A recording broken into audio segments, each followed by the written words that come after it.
Ny ao anatin'ny mpanao gazety tamin'ity androandroany ity nivondrona ambalam-bahoaka fotoana izay nilazana izy ireo fa manohitra ny filazana fa mety hisy ny korotana eto amin'ny firenena izy ireo satria azo ambara hoy izy ireo fa efa ao anatin'ny fetin'ny vahoaka malagasy mila misitaka amin'ny andavanandro ihany koa izy ireo raha ny fanazavana.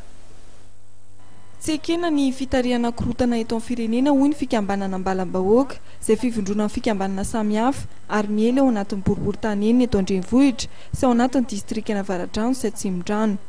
Milaza ity vondrona ity fa efa leo korotana ary tsy misy tombotsoa an'ny vahoaka ny fisiana korotana eto amin'ny firenena. Misy mamofopofona sahady indray amin'ny alalan'io fifidianana io fanakorotanana indray any mponina eto Antananarivo. Tompoko mialatsiny fa raha nanao mifampelezan-kevitra reo ianareo izay nilatsaka ho fidinareo indrindra fa nilatsaka ho fidina filoham-pirenena dia nanamafy ny fampihavana pirenena tsisy nandany zany ary manaraka izay nametraka ihany koa ny hoe apetraka ny tany tandalana apetraka ny tany tandalana zany hoe hajaina ny rafitra misy zay ny fahalalana iny le hoe tany tandalana hajaina ny rafitra misy mampatsiahy ihany raha ohatra ka hoe napetraka reo androm-pandrakana tamin'ity tetezamity ity betsaka izy eo ary voasolotena ao anatin'ireo androm-pandrakana ireo ireo kandida ilatsaka ho fidiana ho filoham-pirenen'ireo raha tsy teny voakasiky ny fifidianana ny senita sy ny CES nanendro le anareo isolotenanareo ao anatin'ireo androm-panjakana ireo aza fahanana lalitra ny vahoaka malagasy aza korotanina vahoaka malagasy fa tsy zaka ny fiainany fa mafy aminy no entiny efa mitady fifidianana mitady filoham-pirenena hipetraka ny vahoaka malagasy amin'ny taona 2024 aza korotanina fa raha misy zavatra tsy karitrareo tsy mety amin'izao fifidianana izao dia misy ny solotenanareo asay vomiteny reo solotenanareo anatin'ireo androm-panjakanareo miaraka amin'ny profo satria izay ny antony nametrahanareo azy ao hiaro ny tombotsoanareo sy apisy ny mangarahara asay vomiteny fa aza ny vahoaka no eksitena insitena tomina korotanina ny lohany indray hoe mety tsy ho vita indray zany ty resaka fifidianana filoham-pirenena ity tsy anaiky an'izany zahay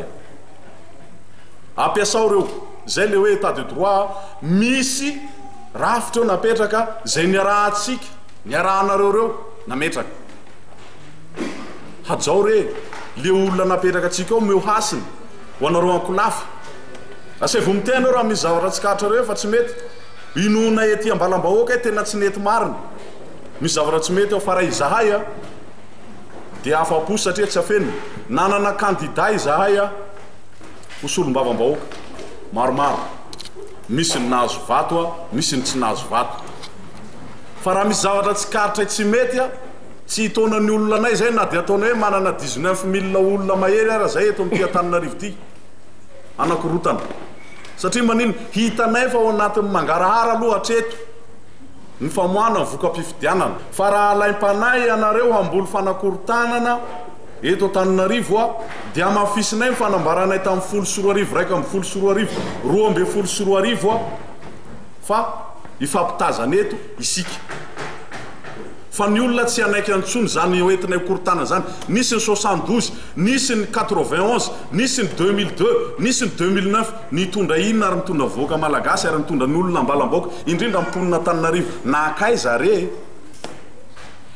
dia izay ok zay ampy zay